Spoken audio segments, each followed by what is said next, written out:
Good Morning Business. Le débat. Le débat ce matin, Nicolas Dose et Béatrice Mathieu. Bonjour Béatrice.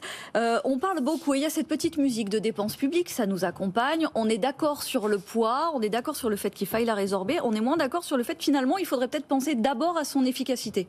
Ben oui, ça fait des années, ça fait même des décennies qu'on nous dit la dépense publique, elle est trop lourde. Et c'est vrai, quand on regarde les comparaisons internationales, que ce soit celles qui sont faites par Eurostat ou par l'OCDE, ben on est soit, dépend des années, premier ou deuxième en taux de dépense publique. Et le corollaire, ben, c'est qu'on est premier ou deuxième en taux de prélèvement obligatoire.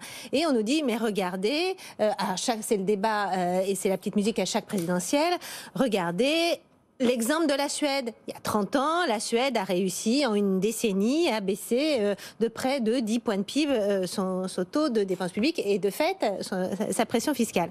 Et chaque année, chaque décennie et chaque élection, on nous dit regardez, il faut qu'on fasse la même chose. Et donc on voit bien dans le débat au sein des LR, ça a occupé une partie du débat. Et on n'y arrive pas.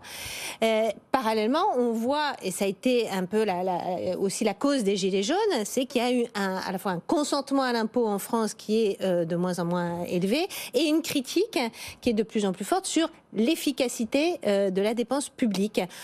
Efficacité, on pourrait prendre l'exemple de l'éducation où on a les fameuses enquêtes PISA qui sont à chaque fois plus catastrophiques les unes que les autres. On pourrait prendre l'exemple de la santé, on pourrait prendre la justice, la grande misère des tribunaux ou de l'administration pénitentiaire. Donc il y a une vraie question sur l'efficacité de la dépense publique.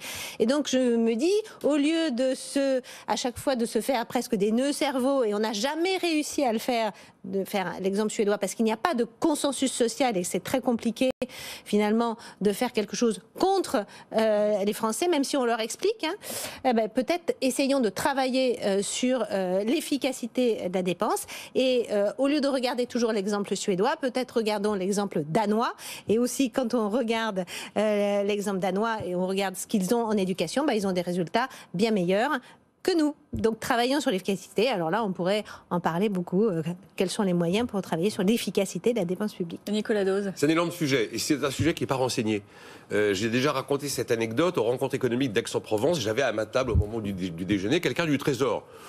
D'assez bien placé au niveau du Trésor. J'ai d'ailleurs oublié son nom. Enfin, même si je me souvenais de son nom, comme c'est une discussion privée, je ne le donnerai pas. Et je l'interroge sur la fameuse efficacité de la dépense publique.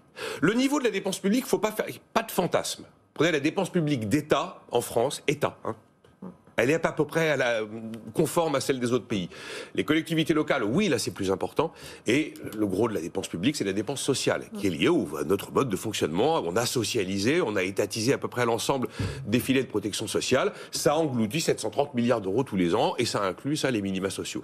Ça, c'est pour la réalité de la masse, du volume de dépenses publiques. Et je lui pose la question... Qu'est-ce qu'aujourd'hui on est capable de faire en termes d'efficacité, de mesure d'efficacité de la dépense publique? Et en fait, il m'a dit, on ne sait pas le faire. On ne sait pas aujourd'hui évaluer l'efficacité de la dépense publique. Il faut reconnaître que c'est un tel millefeuille que ça part dans tous les sens et que réussir à suivre chaque canal où vous envoyez des dizaines, des centaines de millions ou des milliards, c'est quand même très compliqué. Alors Béatrice a cité plusieurs domaines. J'ai envie de rajouter le logement. On envoie 42 milliards d'euros dans le logement tous les ans. Et on a des prix trop élevés, et on a des pénuries de foncier, et on a des problèmes structurels de la politique du logement qui ne sont absolument jamais réglés. Et on continue à faire de la subvention, alors que l'on sait que les subventions atterrissent dans les prix et tirent les prix à la hausse. Et effectivement, la question de l'efficacité de la dépense publique, on n'arrive pas aujourd'hui à y apporter une réponse. Alors, il va peut-être falloir se poser... Peut-être que le débat sur le pacte de stabilité va nous aider. Parce que le débat sur le pacte de stabilité, on va commencer à se demander qu'est-ce qu'on garde dans le calcul du déficit, et est-ce que éventuellement... des dépenses d'investissement doivent sortir du calcul du déficit public. C'est pas fait, je sais que ça va être un des éléments centraux de la discussion. Si on arrive enfin à définir ce qui est une dépense d'investissement par rapport à une dépense de fonctionnement, a priori, une dépense d'investissement, ça se veut efficace. C'est quand vous mettez 1, vous devez avoir 1,5 ou 2 à l'arrivée.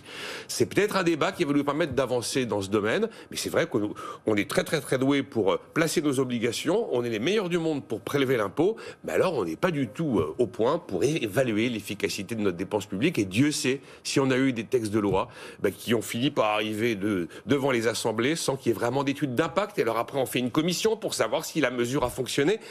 Et vous voyez, le mal qu'on a, par exemple, à évaluer l'efficacité de la dépense, de la réforme fiscale qui a été menée. En l'occurrence, celle-là est compliquée à évaluer. Mais enfin, il y a un énorme chantier qui est toujours en jachère. Bon, a priori, ça veut dire que c'est un débat qu'on aura encore. Merci, Béatrice Mathieu et Nicolas Dose d'avoir été avec nous.